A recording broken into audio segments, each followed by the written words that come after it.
Dr. Havoc Ringe. Medical log. FEMA Emergency Shelter 17. Kansas City Metro. Day 43 post-strike. I'm recording this because someone needs to document what's happening here. What's been happening? Protocol requires daily medical logs. I've kept them. 43 days. Every day. Documenting the decline. The collapse. The slow death of everything we tried to save. This shelter was designed for 800 people. Maximum capacity, rating 800. We have 2,347 inside right now. Last count this morning. That number keeps growing. People keep coming, keep finding us, keep demanding entry. We can't turn them away anymore. We tried. For the first 2 weeks we tried. Maintained capacity limits. Security at the doors. Selection protocols. Then the other shelters started failing. Shelter 12 collapsed. Structural failure. Radiation contamination in the ventilation system. Everyone inside died. 1,500 people. Shelter 9 ran out of water. Riots. People killed each other fighting over the last supplies. Shelter 23. Fire. Electrical malfunction. No one got out, so they came here. The survivors from the failed shelters. The refugees from contaminated zones. The people who were outside when it happened and somehow lived. They all came here. We couldn't turn them away. Where would they go? Nowhere. There's nowhere else. This is one of the last functioning shelters in the Kansas City metro area. Maybe the last one. 2,347 people. In a space designed for 800. That's 293% over capacity. The math is simple. The consequences are predictable. And we're living them right now. My role here. I'm the senior medical officer. Only medical officer now. Dr. Hartley died 6 days ago. Radiation sickness.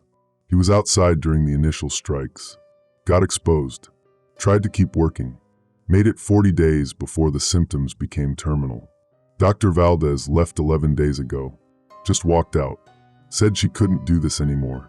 Said watching people die slowly was worse than dying herself. She went outside, into the contamination zone. We found her body 200 yards from the shelter entrance. She lasted maybe 6 hours. So it's me. One doctor. 2,347 people. 3 nurses. Pemberton. Lockhart. Gallagher. Good nurses. Competent. But they're not doctors. They can't make the decisions I have to make. The impossible decisions. The ones that keep me awake. The ones I'll have to live with if we survive this. Which we won't. We're not surviving this. I need to be clear about that. This isn't a survival situation anymore. This is managed decline. Controlled collapse. We're just trying to make it as slow as possible. As humane as possible. Knowing that eventually, soon maybe, this shelter fails too. Like all the others. The contamination. That's the real problem. The radiation levels outside. They're not declining. They're increasing. Fallout patterns shifted. Wind patterns changed. What was supposed to be clearing is concentrating. Hot zones spreading. Safe zones disappearing. The shelter's external sensors. I'm looking at them now. Exterior radiation reading 450 Roentgen per hour. That's up from 380 yesterday. From 290 the day before. That's lethal exposure in under 2 hours. 30 minutes for severe acute radiation syndrome. Anyone who goes outside now, they're dead. Not eventually. Immediately. The contamination is spreading. Coming closer. Getting worse. And we're sealed inside with 2,347 people. Finite air. Finite water. Finite food. Finite time. The supplies. Let me document current status. Food stores. We had 90 days supply for 800 people. That's 72,000 person days of food. With 2,347 people. That's 30.7 days. We're at day 43. We ran out of food 6 days ago. Full rations ran out. Now we're on quarter rations. Stretching emergency reserves. Protein bars. Dried goods. Canned supplies past expiration. We have maybe 5 days left. Maybe 7 if we cut rations further. Then nothing. Water. Bigger problem. Water consumption. 800 people need 1,200 gallons per day. 2,347 people need 3,500 gallons per day. Our storage capacity. 28,000 gallons. Plus recycling systems. Gray water reclamation. It's not enough. We're rationing water. 1 liter per person per day. That's starvation level. Medical minimum is 3 liters. We're at 1. People are dehydrating. Slowly. I see the symptoms. Dry mouths. Cracked lips. Decreased urine output. Kidney stress. In another week. 2 weeks. Mass kidney failure. Dialysis is impossible. We don't have equipment. Don't have supplies. They'll die. Air quality. The ventilation systems. They're failing. Designed for 800 people. Recirculating interior air. With 2,347 people. Carbon dioxide levels rising. Oxygen levels dropping. The filters are clogged. Particulate matter. Dust. Biological contaminants. We've changed filters 4 times. We're on our last set. When these fail, maybe 3 days, maybe 5, then the air turns toxic. Slow suffocation. For everyone. Medical supplies. My clinic. I had adequate supplies for standard emergencies. 800 people for 90 days. Antibiotics. Painkillers. Bandages. Surgical equipment. Basic medications.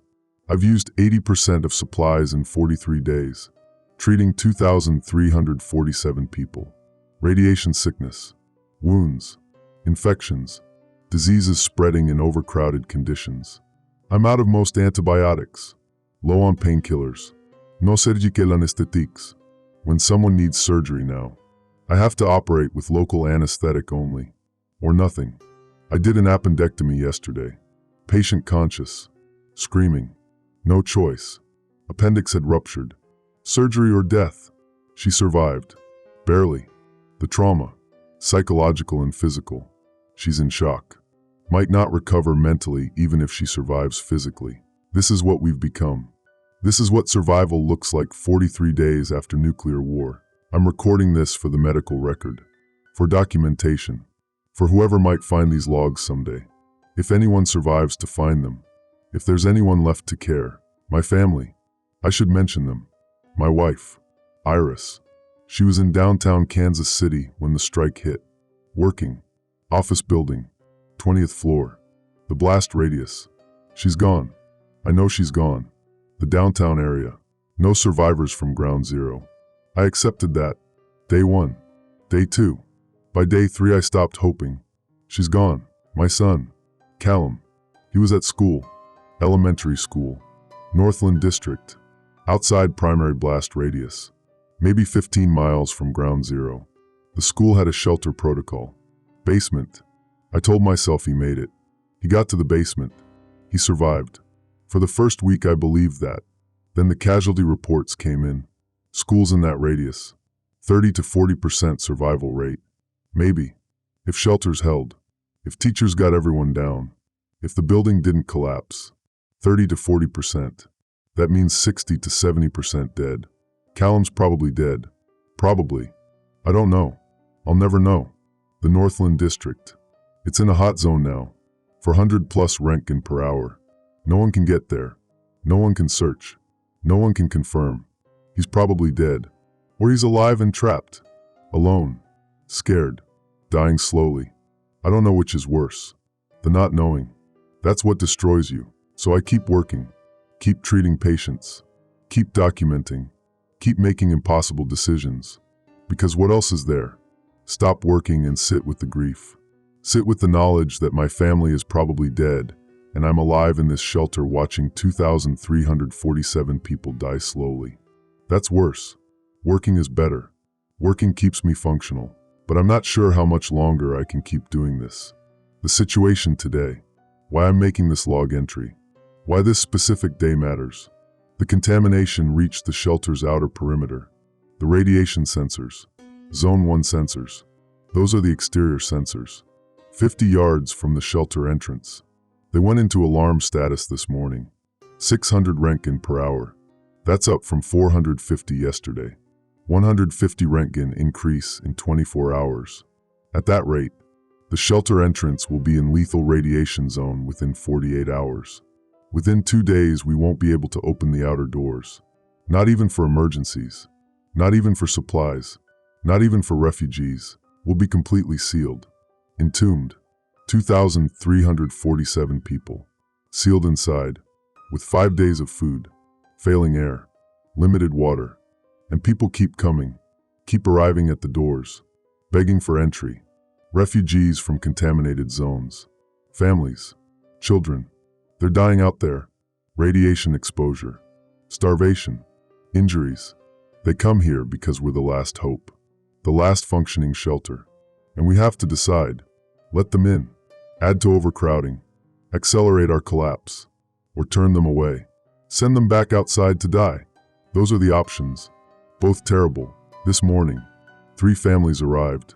11 people total. 2 children. Under 5 years old. They'd been walking for 2 days. Coming from the east. From contaminated suburbs. Their Geiger counters read 200 Roentgen exposure. Survivable. Barely. They needed decontamination. Medical treatment. Food. Water. Shelter. Security brought them to medical. To me. For evaluation. For the decision. Do we admit them? Do we have capacity? Do we have supplies? I examined them. The radiation exposure. Acute radiation syndrome. Early symptoms. Nausea. Vomiting. Fatigue. Blood work showed dropping white cell counts. Platelet counts falling. They're sick. They'll get sicker. They need medical care. Antibiotics. Fluids. Monitoring. They need resources we don't have. Resources we're already rationing among 2,347 people. The children. They looked at me. Scared. Confused. Too young to understand. Their parents. They begged. Please. Anywhere else is death. Just let us in. Just give us a chance. Please. For the children. Please. I made the decision. I let them in. 11 more people. 2,358 now. I documented their admission. Assigned them bunks in the overflow section. Gave them decontamination showers. Medical screening. Quarter rations. 1 liter water each.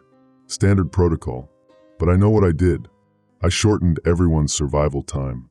11 more people consuming finite resources. 5 days of food is now 4.9 days. Maybe less. The air quality degrades faster. The water depletes quicker. I extended 11 lives by maybe 40 days. At the cost of shortening 2,347 lives by hours. Maybe days. The math is brutal but clear. And I'll make the same decision tomorrow. When more refugees arrive. When more families with children beg for entry. I'll let them in. Because I can't turn away children. Can't send them back outside to die alone. Can't live with that choice. Even though the alternative is everyone dies together. Sooner. Maybe that's better. Maybe dying together is more humane than surviving by refusing to help others. I don't know. I don't know anymore. This is day 43. This is what we've become. This is the choice between dying alone outside or dying together inside. And I keep choosing together. Keep letting people in. Keep accelerating our collapse. Keep documenting it. Keep recording the slow death of everyone in this shelter. Someone needs to know. Needs to understand what happened here. What we tried to do. What we couldn't do. What it cost. That's why I'm making these logs. That's why I keep recording. Even though no one might ever hear them. Even though we're probably all going to die here. Someone needs to witness. Someone needs to document. Someone needs to remember that we tried. We really tried. It just wasn't enough. Nothing was enough. Day 44. Morning medical round. I'm making my rounds through the shelter. Documenting conditions. Patient status. Resource assessment. Standard protocol. Except nothing's standard anymore. The overcrowding. I need to describe it. Make it real. Make it understandable. The shelter's main hall. Designed for 400 people. Sleeping capacity 400. Common area. We have 982 people in there now. Sleeping on the floor. Shoulder to shoulder. No personal space. No privacy. The smell is overwhelming. Human bodies. Sweat. Waste. Inadequate sanitation. The bathrooms can't handle this volume. Lines for toilets. 2 hours wait. People are using buckets. Corners. Anywhere they can. It's degrading. Dehumanizing. But there's no alternative. The medical bay. My clinic. Designed for 20 beds. Emergency treatment. Observation. I have 74 patients in there right now. Beds. Floor. Hallway. People everywhere. Most have radiation sickness. Acute radiation syndrome. Different stages. Early. Manifest. Critical. Who gets treatment? Who gets medication? Who gets my time? Who doesn't? Who I let die because resources are too limited to save everyone. The overflow sections. We opened emergency spaces. Storage rooms. Mechanical rooms. Hallways. Anywhere people can fit. We've packed them in. Standing room only in some areas. People take shifts sleeping. 8 hours standing. 4 hours lying down. Then switch. They're exhausted. Physically and mentally. Sleep deprivation. Stress. Fear. It shows in their faces. In their behavior. The children. That's the hardest part. We have 318 children under 18 in this shelter. Youngest is 6 months old. Baby girl. Her mother died 3 days ago. Radiation sickness. I'm trying to find someone to feed the baby. Formula's limited. Nursing mothers are malnourished. Can't produce enough milk. The baby cries constantly. Hunger. Discomfort. No one can comfort her. She's going to die. Soon. Starvation. Dehydration. Infection. Something will kill her. And I can't stop it. I have morphine. I could ease her passing. Make it painless. But that's murder. That's actively killing. I can't do that. Can't cross that line. So I let her suffer. Let her cry. Let her die slowly. Because that's somehow more moral. More acceptable. I don't know if it is. I don't know anything anymore. The adults. They're deteriorating too. Not just physically. Mentally. Psychologically. The stress. The fear. The hopelessness. People are breaking down. Depression. Anxiety. Aggression. We've had 3 suicides in the last week. One man hanged himself in the bathroom. Another woman took pills. Hoarded them from medical somehow. Overdosed. The third. He just walked outside. Into the radiation. Chose quick death over slow suffering. Security tried to stop him. He fought them. Screamed that he wouldn't die like a rat in a trap. Wanted to die on his own terms. They couldn't restrain him. He went out. Lasted maybe 2 hours before the radiation killed him. The violence. It's increasing. Arguments over space. Over food. Over water. Fights breaking out. Security tries to maintain order. We have 12 security personnel. For 2,358 people. It's not enough. Yesterday, a man attacked another man over a water ration. Claimed the other man took extra. Stabbed him with a makeshift weapon. Piece of broken metal. Sharpened. Punctured the victim's lung. I tried to save him. No surgical facilities. No blood for transfusion. Limited equipment. He died.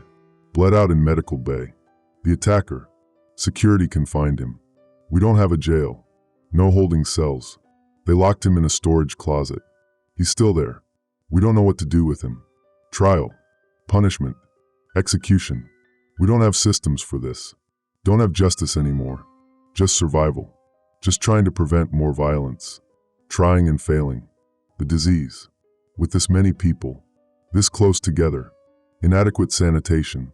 Poor nutrition. Weakened immune systems. Disease spreads fast. We've had outbreaks. Respiratory infections. Gastrointestinal illness. Skin infections. I'm treating them with limited antibiotics. Trying to prevent epidemic. Trying to keep it contained. But I'm losing that battle. The infection rate. It's climbing. More people sick every day. And I don't have enough medicine. Don't have enough supplies.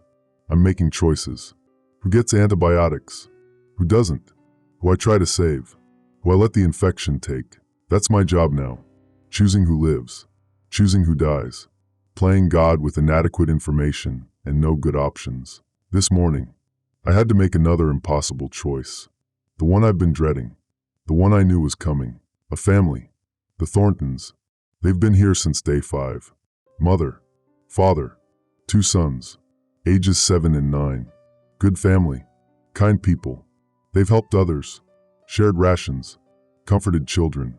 Been model shelter residents. This morning the father, Eli Thornton, He came to medical bay. He was hiding symptoms, trying to conceal them. But I noticed the pallor, the weakness, the bleeding gums. Classic signs. Radiation sickness. Advanced stage. I examined him privately. Blood work confirmed it. White cell count near 0. Platelet count critical. Internal bleeding. Multiple organ failure beginning. He'd been exposed during initial strikes. Got higher dose than he thought. Or knew and hid it. Didn't want to burden us. Didn't want special treatment. Tried to push through. Made it 43 days. Now his body's failing. He's dying. 2 weeks. Maybe 3. Then he'll be gone. But that's not the problem. The problem is contamination. He's radioactive. Not highly. Not dangerous immediately. But in close quarters.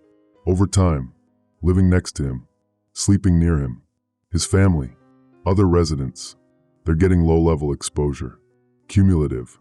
Increasing their own radiation burden. Shortening their lives. Maybe only by days. Maybe weeks. But in a shelter where we're all dying slowly. Every day matters. I had options. Medical options. Ethical options. All terrible. Option 1. Isolate him completely. Protect others from exposure. Medical protocol. Standard procedure. But where do I isolate him? We don't have space. Every room is full. Every corner occupied. I'd have to put him in a closet. Alone. For 2 weeks. Dying alone in the dark. While his family is 50 feet away. While his children ask why daddy can't be with them. That's inhumane. That's torture. I can't do that. Option 2. Leave him with his family. Don't isolate. Let him spend his last days with wife and children. Provide comfort. Let them say goodbye properly. But expose his family to additional radiation. Expose everyone near them. Decrease their survival time. Trade one man's dignity for multiple people's health. That's utilitarian. That's pragmatic. That's also choosing to harm others to benefit one person. I don't know if that's right. Option 3. Euthanize him. End his suffering. Prevent the exposure. Preserve resources. He's going to die anyway. Make it quick. Painless. Merciful. Except that's murder. That's actively killing someone. Even with consent. Even for good reasons.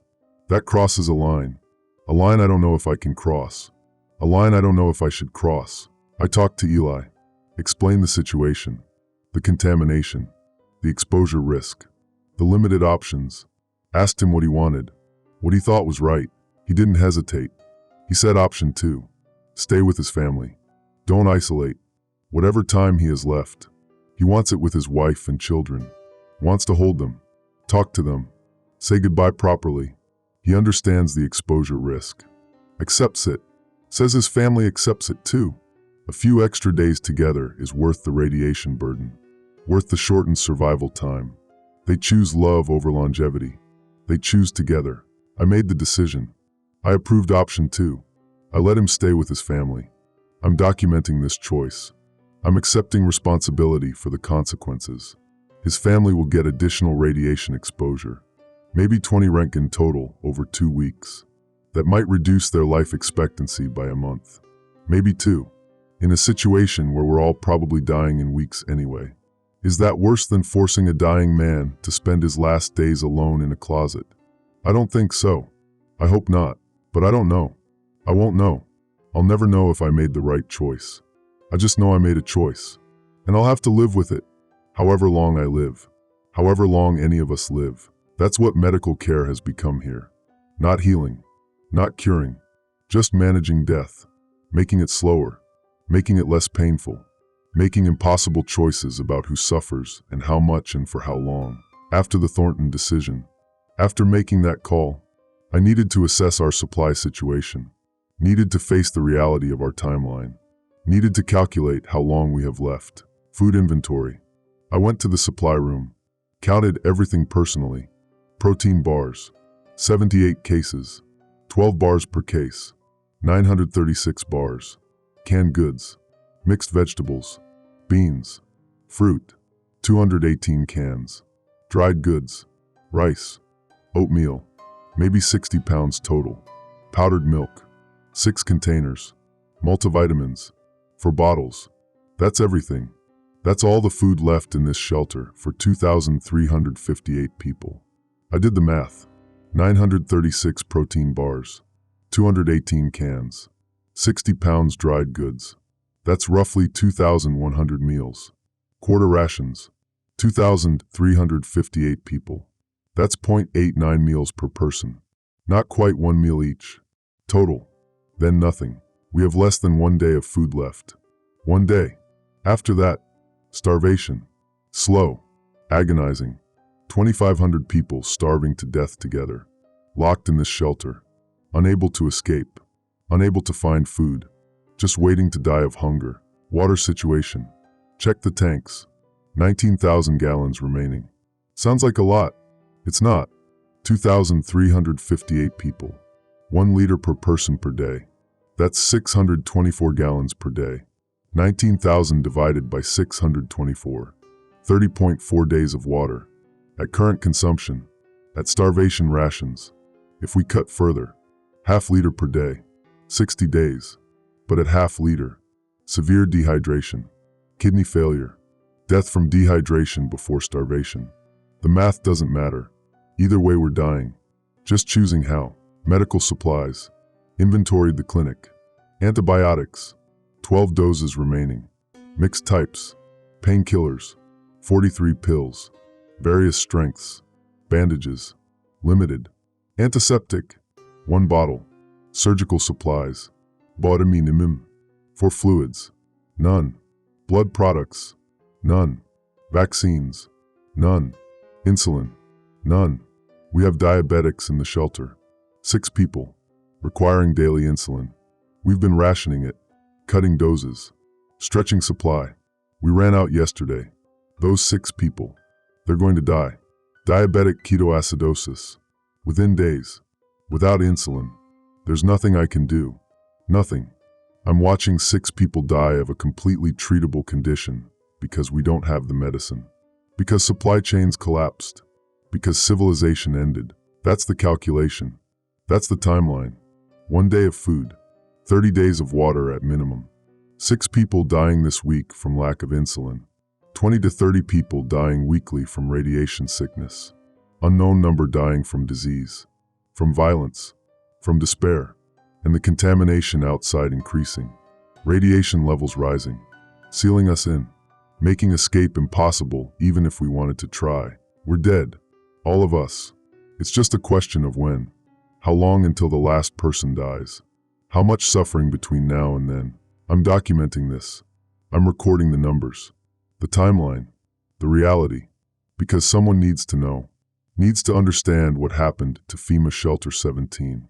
What happened to 2,358 people who survived nuclear war only to die slowly in a failed shelter. Starving. Suffocating. Irradiated. Forgotten. The emergency broadcast system. It still functions. Sometimes. Intermittently. We hear updates. From other regions. From other shelters. Most are like us. Overcrowded. Undersupplied. Failing. Some went silent weeks ago. Off air. Dead. A few. Very few. Report adequate conditions. Sufficient supplies. Sustainable numbers. Those are the shelters for government officials. For military command. For the important people. They're fine. Well-fed. Well-protected.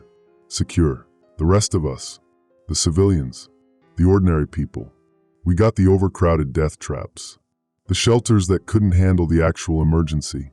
The facilities built to spec that worked on paper but failed in reality. We got betrayed.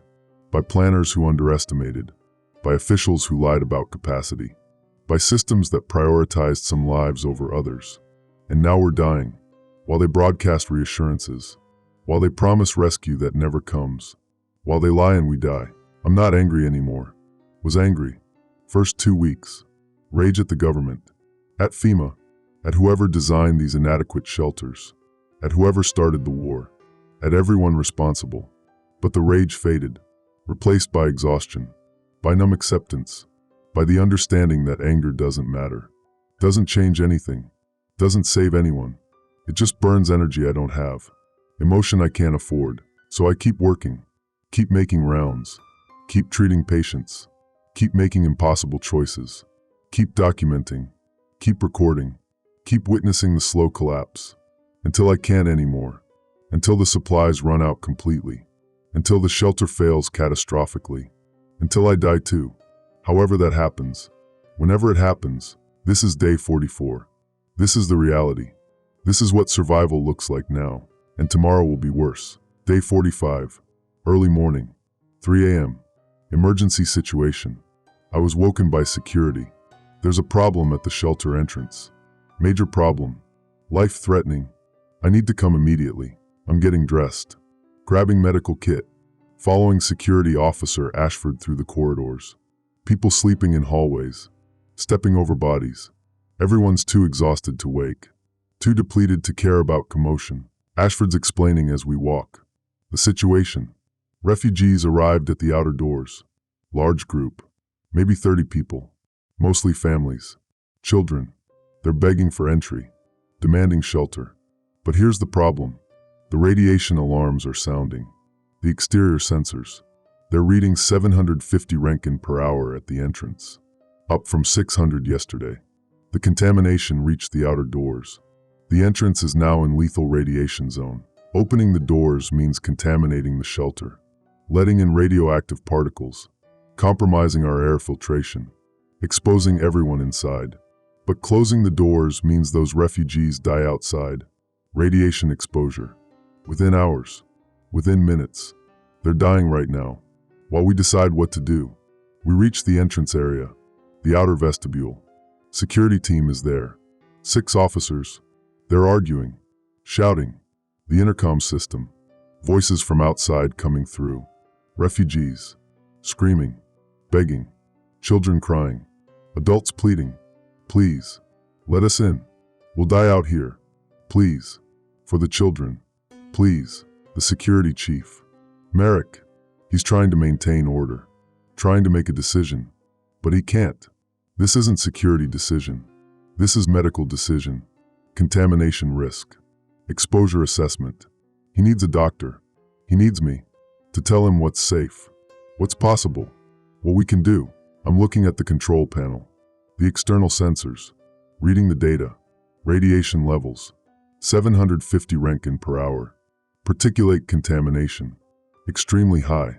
Wind is carrying fallout directly toward the shelter. Heavy concentration. The worst possible conditions. I'm doing the calculations. Opening the outer doors. Letting 30 people in. They're contaminated. Carrying radioactive particles on clothes. Skin. Hair. Bringing it inside. Into our air system. Into our space. The contamination would spread. Through ventilation. Through contact. Everyone in the shelter would get additional exposure. Low level. But cumulative. Maybe 5 Roentgen total per person. With 2,358 people. That's 11,790 total Roentgen distributed. That shortens collective life expectancy by weeks. Maybe months. But leaving them outside. 30 people. 750 Roentgen per hour exposure. That's lethal dose in less than 1 hour. They're dead. Certain death. Versus decreased survival time for everyone inside.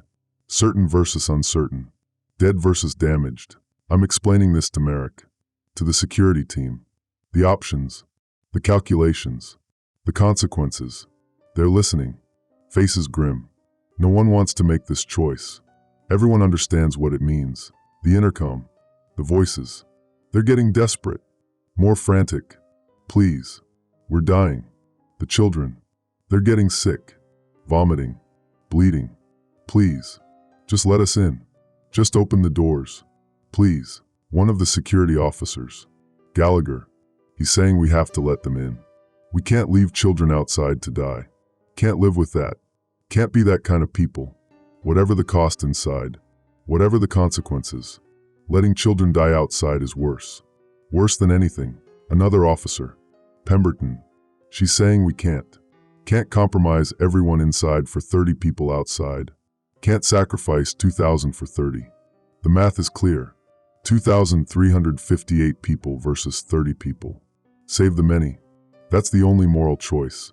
The only logical choice. Merrick's asking me. Asking for my medical opinion. What should we do? What's the right decision? As if there's a right decision. As if either choice isn't horrific. I'm thinking, the contamination. It's going to get worse regardless. The exterior radiation is increasing daily. Eventually, soon, the shelter will be compromised anyway. Eventually we'll be exposed, whether we open the doors now or not. The question is timing. Do we accept contamination now to save 30 people? Or delay contamination by days and let them die? I'm asking about the refugees. Their condition. Can security see them through the cameras? Can they assess health status? Merrick's pulling up the external camera feeds, showing me black and white images, grainy, night vision. I can see them. The refugees. 32 people. I am counting. Men, women, children. 11 children. Ages ranging from infant to teenager. They're huddled at the entrance. Some sitting, some standing, some lying down. Even through the poor camera quality, I can see the symptoms. Vomiting. Several people bent over. Sick. Weakness. People can barely stand. Bleeding. Visible blood on clothing. Noses. Mouths. Advanced acute radiation syndrome. They're dying right now. As we watch. As we debate. The children. I'm focusing on them. 11 children. The youngest. Looks like toddler age. Maybe 2 years old. Being held by woman. Mother probably. The child is limp. Not moving. Might already be dead. Or close. The mother is rocking. Holding the child. Talking to the camera. Begging. Lips moving. I can read some words. Please. Help. Baby. Dying. Please. I can't watch this. Can't keep watching. But I have to. Have to see. Have to understand. Have to make the decision based on reality. Not abstract numbers. Not calculations. Real people. Real children. Real death. I am telling medic. Telling the security team. My medical assessment. Those refugees. They have maybe 2 hours left. Maybe less. Most are showing advanced symptoms. Fatal exposure levels. Even if we bring them inside. Even with decontamination. Even with treatment. They're going to die. Most of them. Maybe all of them. Within days. Within hours, some of them. We can't save them. We're just choosing where they die. Outside alone or inside with us. But the children might have lower exposure. Might be salvageable. Might survive with treatment. Small children. Lower radiation dose for same exposure time due to body mass. They might have gotten 50 to 100 Roentgen, while adults got 200 plus. Might. I don't know. Can't assess without examination. But it's possible. Possible some of the children survive. So the question becomes, do we let everyone die outside, including children who might be saved? Or do we bring them all in? Contaminate the shelter. Expose everyone inside. Decrease everyone's survival time. To possibly save a few children. Possibly. Gallagher's saying bring them in. Whatever the cost. Bring them in. We can't let children die on our doorstep. Can't live with that choice. Pemberton's saying we already made that choice. For 45 days we've been making that choice.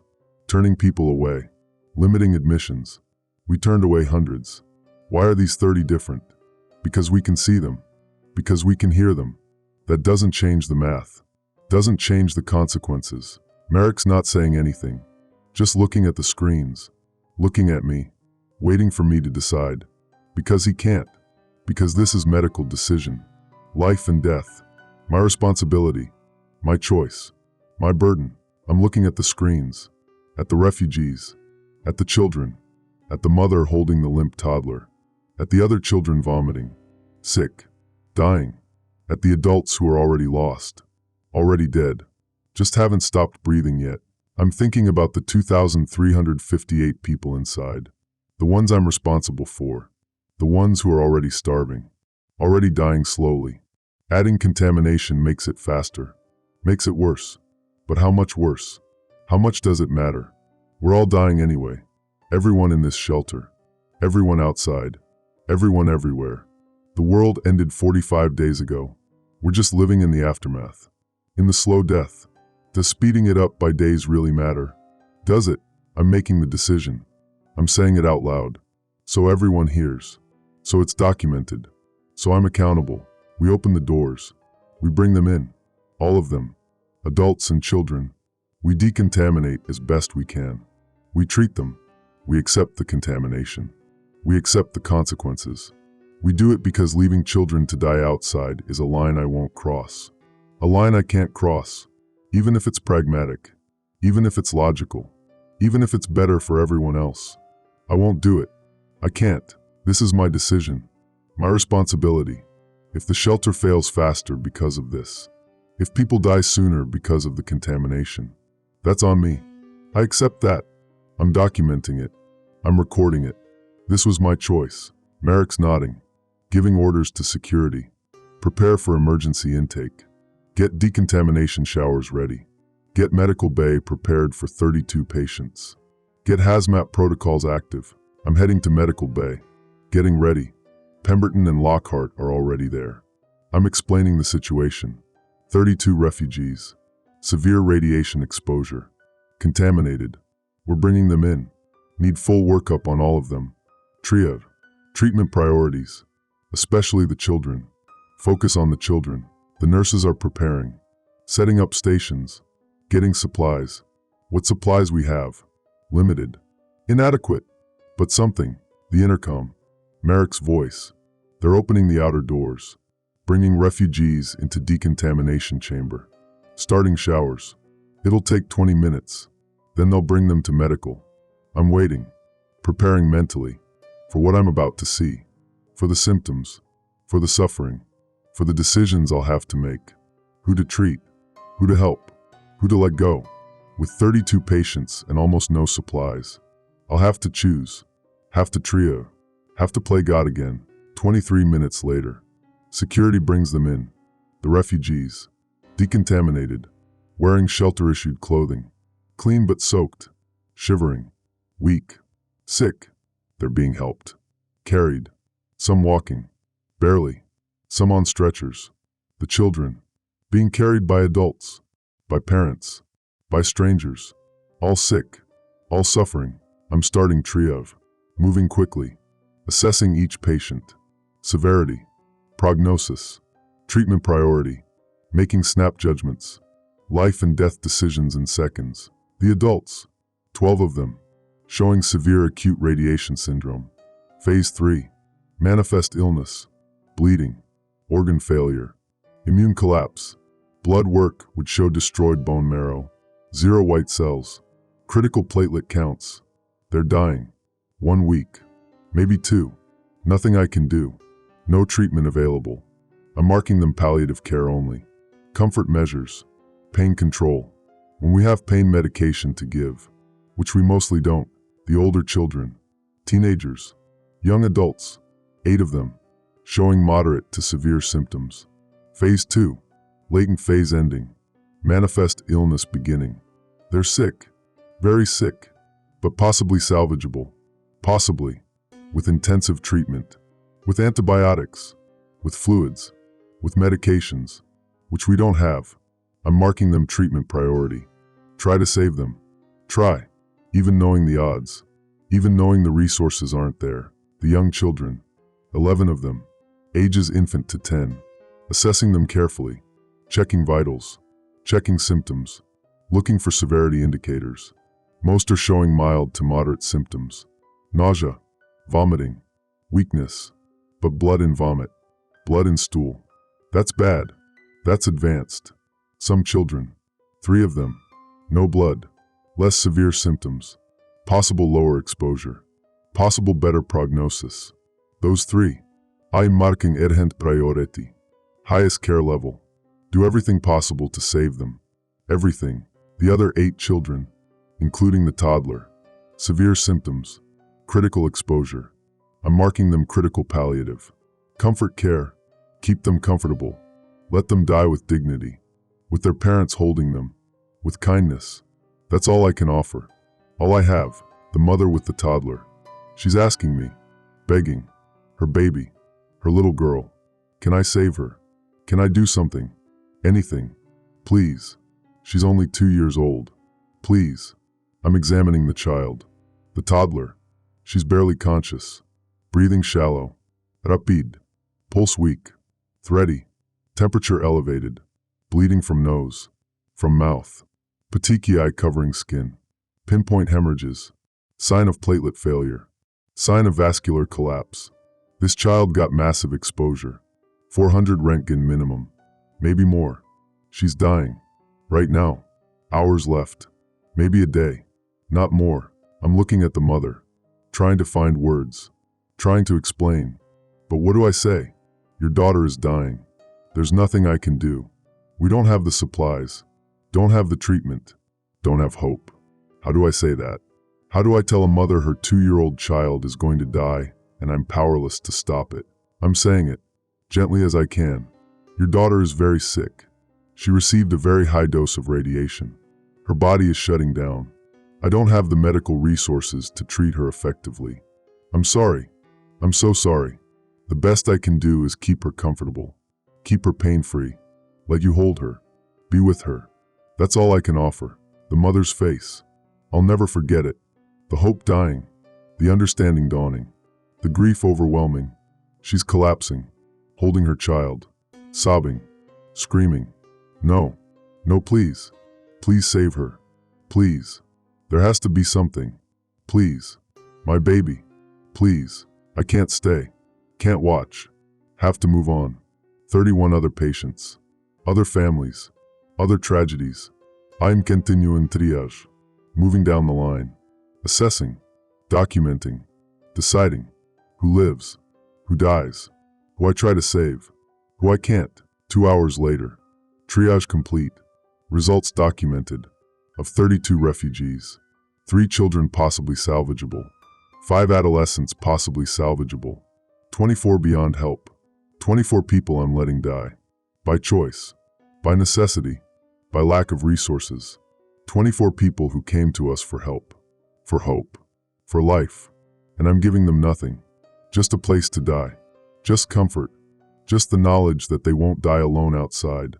They'll die here. With others. With witnesses. With someone who cares that they existed. That's all I have to give. The contamination. It's in the shelter now. The radiation sensors. Internal sensors. They're showing elevated readings. Particulate matter in the air. Radioactive dust. From the refugees. From opening the doors. From the brief exposure to exterior environment. It's spreading. Through the ventilation. Through the air. Everyone's breathing it. Everyone's being exposed. Low level. But real. Measurable. Cumulative. I'm checking the readings. Internal radiation. 5 Röntgen per hour. Up from 0.5 Röntgen per hour background. That's 10 times normal. That's significant exposure over time. For 2,358 people. Continuous exposure. 24 hours per day. That's 120 Röntgen per person per day. Lethal dose is 400 to 500 Röntgen acute. But chronic exposure, spread over time, lower threshold, maybe 200 Röntgen total before serious effects. At current rate, every person in this shelter reaches that threshold in less than 2 days. 2 days. Then everyone starts showing symptoms. Radiation sickness. Universal. Simultaneous. Overwhelming. I made this choice. I opened those doors. I brought in the contamination. I did this. To everyone. To all 2,358 people. To the children who were healthy. To the families who were surviving. To everyone. I shortened their lives. Guaranteed their deaths. Sooner. Certain. By trying to save 32 people. By trying to help. By refusing to let children die outside. Was it worth it? I don't know. Ask me in 2 days. When everyone's sick. When the shelter's dying. When chaos erupts. When people realize what I did. What I caused. What I destroyed. Ask me then if saving 3 children, possibly, temporarily, was worth killing everyone else. Sooner. Certain. Painful. I don't have an answer.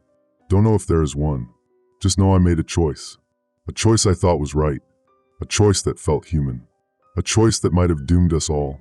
This is day 45. This is the moment everything changed. This is when the shelter's slow death became rapid death. This is when I killed everyone.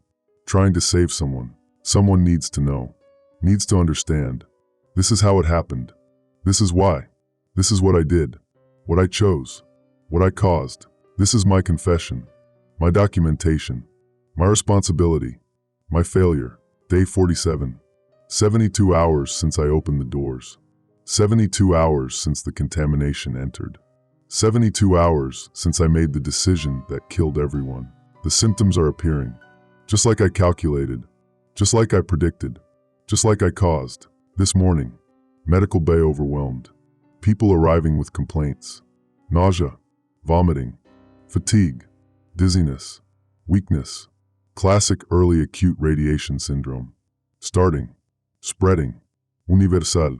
I'm seeing hundreds of cases, more coming every hour. The contamination exposure, 120 Roentgen per day. 3 days, 360 Roentgen accumulated. Over threshold, into symptomatic range. Everyone's getting sick. Everyone. The panic is starting. People understand what's happening. Understand they're sick. Understand why. The refugees. The contamination. The decision to open the doors. Word spread. Fussed. People are angry. Scared. Blaming. Blaming me. Blaming security. Blaming the refugees. Blaming everyone. Looking for someone to punish. Someone to hurt. Someone to make pay for this. There was an incident this morning. A group of men, maybe 20 of them, they attacked the refugee area, where the 32 refugees are housed, where the sick are dying. The men were armed, improvised weapons, metal bars, tools, knives. They wanted revenge, wanted to kill the refugees, blame them for the contamination, blame them for everyone getting sick, blame them for the shelter failing. Security responded, stopped them, barely. 3 refugees were beaten, 2 seriously injured, 1 dead, killed in the attack, an older man. One of the adults I'd marked palliative care. He was dying anyway. Radiation sickness. Days left. But they killed him, beat him to death, blaming him, punishing him, for bringing contamination, for being rescued, for existing. The attackers. Security arrested them. All 20. But arrested means what? We don't have jails, don't have courts, don't have justice systems. Security locked them in storage rooms. But for how long? What do we do with them? Execute them. For murder. For assault. Who decides? Who carries it out? We don't have answers. Don't have systems. Don't have civilization anymore. Just survival. Just violence. Just collapse. Merrick came to me, asking for medical guidance. The attackers. Should they be expelled? Sent outside? Into the contamination? Death sentence? Justice? Punishment? Protection for the shelter? He's asking me to decide. Again, always me. Always the impossible choices. Always the responsibility I don't want. Can't escape. Can't refuse. I don't know what to tell him. Those men killed someone. Murdered him.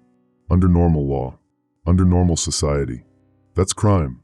Punishable. But what's normal anymore? What's law? What's crime? When we're all dying. When civilization ended. When survival is the only imperative. Does murder still matter? Does justice still matter? Does anything matter except the next breath? The next hour?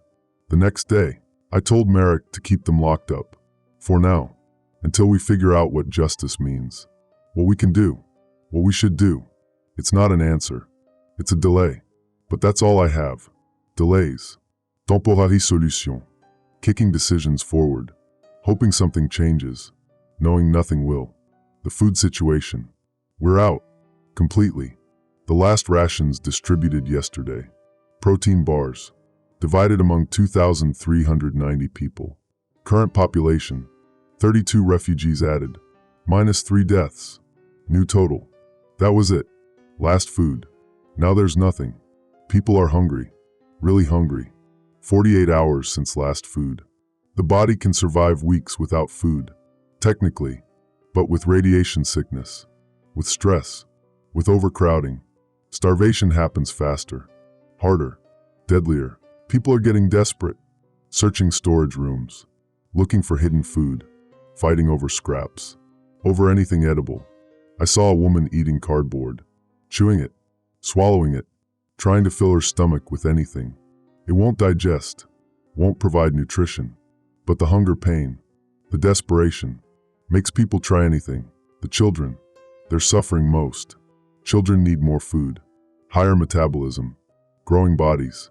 They're crying, constantly. Hunger, pain, confusion. Why won't anyone feed them? Why are they hurting?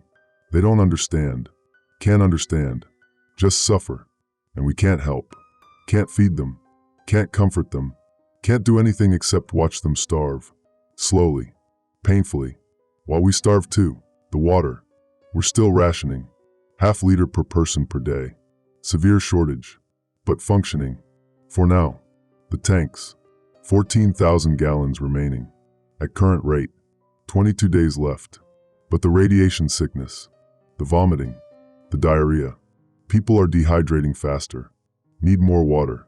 But we can't increase rations, can't spare more, have to maintain strict limits. Watch people dehydrate, watch them suffer, watch them die of thirst while water remains. Because increasing rations means running out sooner, means everyone dies sooner. The math is brutal, the choice is impossible. So we maintain rations, let people suffer, let them die slowly. Because the alternative is everyone dying faster. Together, the medical supplies, gone, completely. Used the last antibiotics 2 days ago, last painkillers yesterday. Nothing. My clinic, it's empty. I have nothing to treat patients with, nothing to offer except presence, except witnessing, except caring that they're suffering. That's all. That's medicine now. Just being there, just documenting, just remembering that they existed, that they mattered, that they were human. The patients I'm treating, I'm not treating, can't treat, don't have resources, don't have supplies, don't have hope. I'm just monitoring, documenting, recording symptoms, recording decline, recording death. That's my job now. Death recorder, witness to suffering, nothing more. The 3 children I marked high priority, the possibly salvageable ones. They're declining. All 3. The radiation exposure. It was higher than I hoped. The latent phase ending. Manifest illness beginning. Bleeding. Weakness. Infection. I can't treat the infections. Can't prevent the bleeding. No platelets. Can't support them. No fluids. I can only watch. Watch them die. Watch their parents watch them die. Watch hope fade. Watch grief overwhelm. Watch everything fall apart. One of the 3 died this morning. A boy, age 8. His name was Felix. He had dark hair, brown eyes. He liked drawing. His mother told me. He drew pictures of animals, of better times, of the world before. He wanted to be an artist, wanted to create beautiful things, make people happy. He died of septic shock. Infection overwhelmed his destroyed immune system. He was conscious until the end, scared, crying, asking his mother why he hurt so much. Why couldn't I make it stop? Why was he dying? She couldn't answer, couldn't explain, just held him, told him she loved him, told him it would be okay soon, lied to him, mercy lie, comfort lie, all she could give. Then he stopped breathing, stopped suffering, stopped being. 8 years old, dead, murdered by radiation, by war, by whoever started this, by me for not being able to save him. The other 2 children, declining, days left, maybe a week, not more. They'll die too. All my attempts, all my priority, all my hope, wasted, failed, meaningless. They're dying anyway. I just made them die slower, made them suffer longer, made their parents hope longer, made the grief worse, made everything worse. Was it worth it? Opening those doors, bringing in 32 people, contaminating the shelter, killing everyone, to save 3 children, temporarily, pointlessly, 1 already dead, 2 dying. Was it worth it? I don't know. I'll never know. But I live with it, with the choice, with the consequences, with the knowledge that I killed everyone, trying to be human, trying to be moral, trying to be good, and failing, completely, utterly, catastrophically. The shelter population, declining, deaths accelerating, day 43, 3 deaths per day average, day 44, 5 deaths, day 45, 8 deaths, day 46, 15 deaths, Day 47.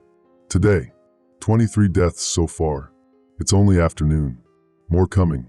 The radiation sickness, the starvation, the dehydration, the violence, the despair, all converging, all accelerating, all killing. Everyone. Current population, 2,341. Down from 2,392 days ago. 49 dead in 2 days. Accelerating. Tomorrow, probably 40 to 50 deaths. Day after, 60 to 80. Exponential. Cascading. Collapse. We have days left. Not weeks. Days. The shelter is failing. The people are dying. The systems are breaking. Everything is ending. Fast. Certain. Soon. The emergency broadcast. It still functions. Occasionally. I listen. When I can. When I need to know if there's hope anywhere. If anyone's surviving. If civilization persists somewhere. The broadcasts. They're mostly gone. Most channels silent. Dead. A few still transmit. Government channels.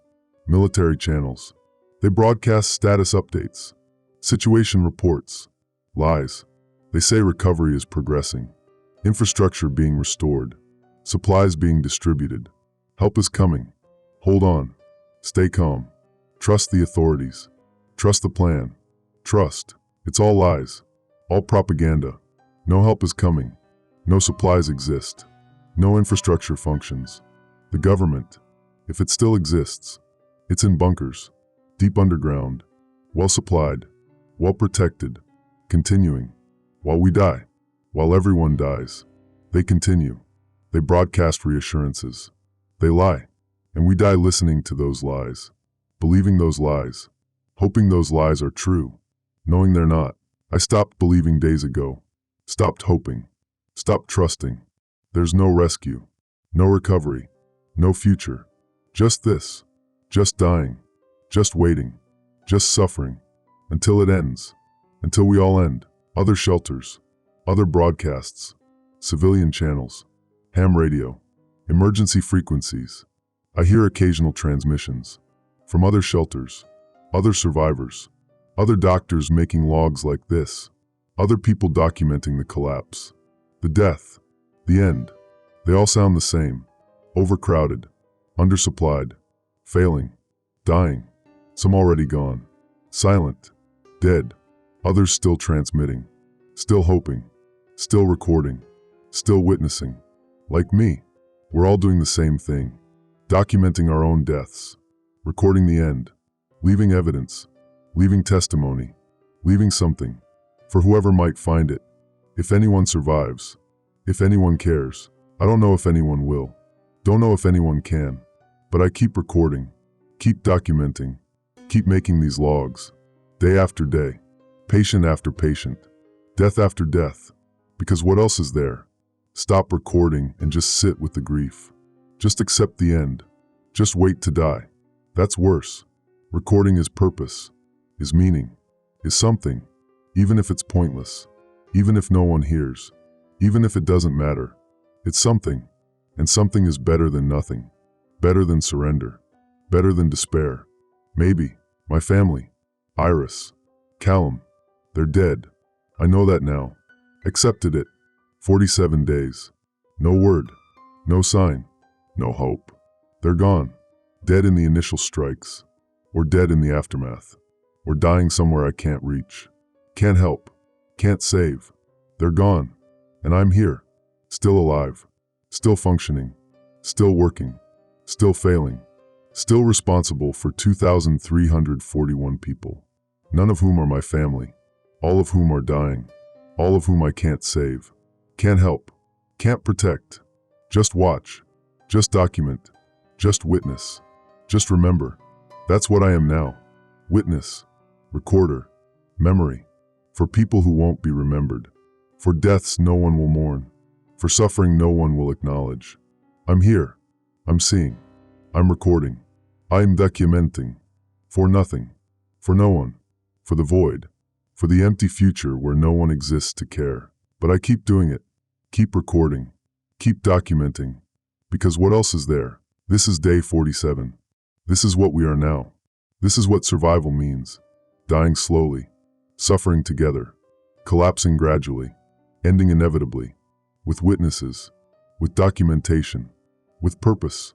False purpose maybe, meaningless purpose probably, but purpose, something, anything, to make the dying matter, to make the suffering count, to make the end mean something, even though it doesn't, even though it won't, even though no one will care.